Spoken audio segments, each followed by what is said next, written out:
বড়ই অভাব। সারাদিন কর্মব্যস্ততার মাঝে আমরা পড়াশোনা করার সামান্য সময়টুকু বের করতে পারি না। তাই প্রতিদিন নানাবিধ কারণে স্যারদের বলতে শোনা যায়, পড়াশোনা তো করো না, সারাদিন করো। তাই আজ আমি স্যারদের বছরে 365 দিনের হিসেব মিলিয়ে দেব। মেডিকেল সায়েন্সের মধ্যে একজন সুস্থ সবল মানুষের প্রতিদিন 8 ঘন্টা ঘুম প্রয়োজন। এর যে কম ঘুম মানুষের স্বাস্থ্যহানি, মেজাজকে টিকে, উচ্চ রক্তচাপ, হার্ট অ্যাটাক সহ নানাবিধ রোগের মূল কারণ। তো প্রতিদিন করে 8 ঘন্টা করে ঘুমালে বছরে প্রায় 110 দিন আমরা ঘুমের পেছনেই কাটিয়ে দিই।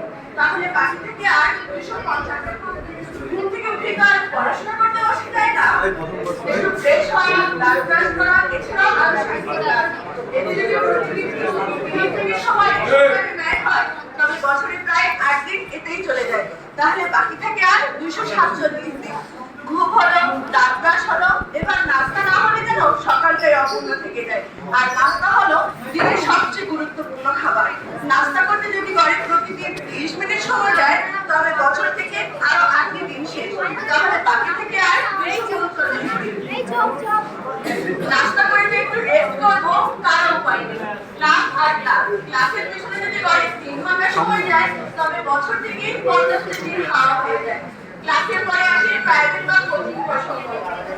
সপ্তাহে 3 দিন যদি কারো প্রাইভেট বা কোচিং থাকে তবে বছরে প্রায় 30 দিন চলে যায় প্রাইভেট বা কোচিং করতে হবে। তাহলে বাকি থেকে আর 169 দিন। ক্লাস আর প্রাইভেটের চাপে আমরা ঠিকমতো খাওয়া দাওয়া করার সময়টুকুও পাই না। এছাড়াও দুপুর ও রাতে খাওয়া বাবদ এবং খাওয়ার পরে একটু হাঁটাহাঁটি, একটু চা খাওয়া, এতে যদি করে 2 ঘন্টা সময় ব্যয় হয় তাহলে বছরে প্রায় 35 দিন এতেই চলে যায়। বাকি থেকে আর 134 দিন। কথায় আছে শাস্ত্রী সফল সুখের মূল।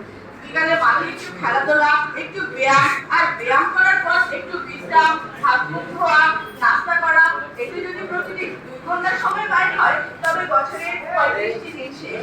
তাহলে বাকি থেকে আর 99 দিন। এত স্বাস্থ্যবিধি মেনে চলার পরেও প্রতিদিন পড়াশোনার চাপ, ব্যস্ততা, ঋতু পরিবর্তন ইত্যাদি কারণে আমরা অসুস্থ হতেই পারি। আর এতে যদি বছরে 20 দিন পড়াশোনা নষ্ট হয় তবে বাকি থেকে আর মাত্র 80 দিন।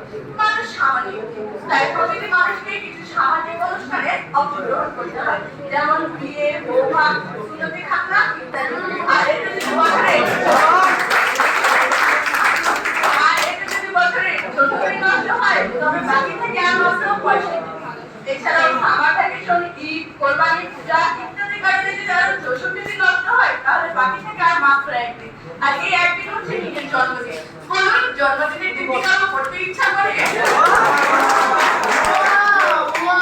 এত কিছুর পরেও আমরা পড়াশোনা করে ডাক্তার, ইঞ্জিনিয়ার, শিক্ষক এবং দেশের বিভিন্ন বড় বড় জায়গায় থাকতে পারছি। এতে শিক্ষক এবং অভিভাবকদের উচিত আমাদের নিয়ে গর্ব করা। তাই শিক্ষক এবং অভিভাবকদের নানাকে বলবেন না আমরা পড়াশোনা করি না, বলবেন পড়াশোনার যথেষ্ট সময় পাই না। ধন্যবাদ।